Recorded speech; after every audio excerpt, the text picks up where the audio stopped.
frère Baxing nous raconte une anecdote.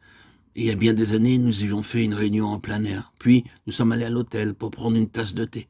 Tandis que nous étions assis là, j'entendis la voix de Dieu me dire « Va de ce côté, donne un évangile à l'homme qui se trouve à cet endroit. » En le voyant, je dis en moi-même et au Seigneur « N'as-tu pas vu sa moustache ?»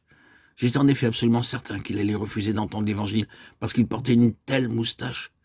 Je croyais perdre mon temps en m'adressant à cet homme, mais la voix me talonnait. « Vas-y, mais vas-y donc. » Craintif et à moitié contracté, je me décidai et lui tendis un évangile en tremblant. « Qu'est-ce que c'est » demanda-t-il. « C'est l'évangile du Seigneur Jésus-Christ, monsieur. »« Quoi, l'évangile ?» ?»« Mais c'est la Bible tout entière en ourdou que je veux. Voilà maintenant 2 ans que je suis en quête d'une personne qui soit en mesure de me donner la Bible complète en ourdou. » Le cœur joyeux, je lui répondis « Je n'ai pas présentement sur moi, mais si vous consentez à me donner votre adresse, je vous en apporterai une chez vous. » Le lendemain donc, je me rendis chez lui. Je lui donnai en outre quelques explications en vue de sa future lecture. Il était tellement reconnaissant et avide de connaître la parole de Dieu qu'il me paya non seulement la Bible, mais me donna encore des gâteaux en abondance, me servit du thé. C'est ainsi que j'ai eu le privilège de lui annoncer le salut. Si j'avais écouté ma propre sagesse, je ne lui aurais pas parlé, ni donné un évangile. Aussi, en obéissant, j'ai commencé à discerner la façon d'agir de Dieu. Au début, Dieu ne donne pas tellement d'explications. Il se contente de nous dire que quelques phrases très brèves.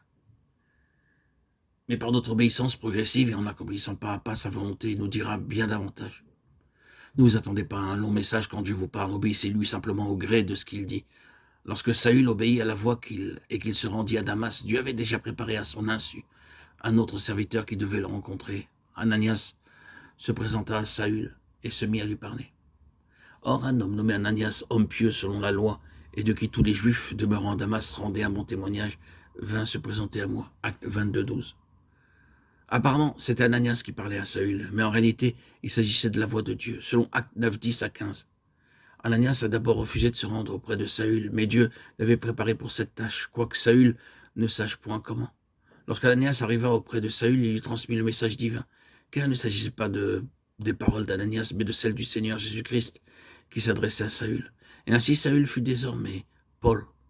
Ananias lui déclara que Dieu l'avait accepté, et Saül le crut. Il aurait pu avoir des doutes à ce sujet et dire « Oh, j'ai causé tant de peine au Seigneur Jésus. » Pendant toutes ces années écoulées, combien de disciples n'ai-je pas traîné en prison et en d'autres lieux? J'ai blasphémé contre le nom du Seigneur Jésus-Christ. Est-il vraiment possible qu'un péché si scandaleux puisse être si facilement pardonné? Paul ne s'est jamais lassé d'admettre qu'il était le plus grand pécheur. Il crut tout simplement lorsque le message du Seigneur Jésus-Christ vint à lui de façon tout ordinaire par le moyen d'Ananias. Mes péchés ne sont plus, pouvait-il dire. Le Seigneur que j'ai persécuté m'a choisi. Il m'a reçu. Il m'a accepté. Il ne m'a pas seulement pardonné, mais il a fait de moi son témoin. Il désire que je voie sa gloire, que j'entende tous les jours sa voix. Peu de gens croient aux paroles de Dieu. Saül aurait pu dire « Comment sais-tu, Ananias, que mes péchés ne sont plus ?» Non, il ne posa pas une telle question. Mais il accepta sans tergiverser, croyant au Seigneur Jésus-Christ qui lui parlait au moyen d'Ananias. C'est ainsi que le Seigneur parle à travers ses messagers, ses serviteurs et ses témoins.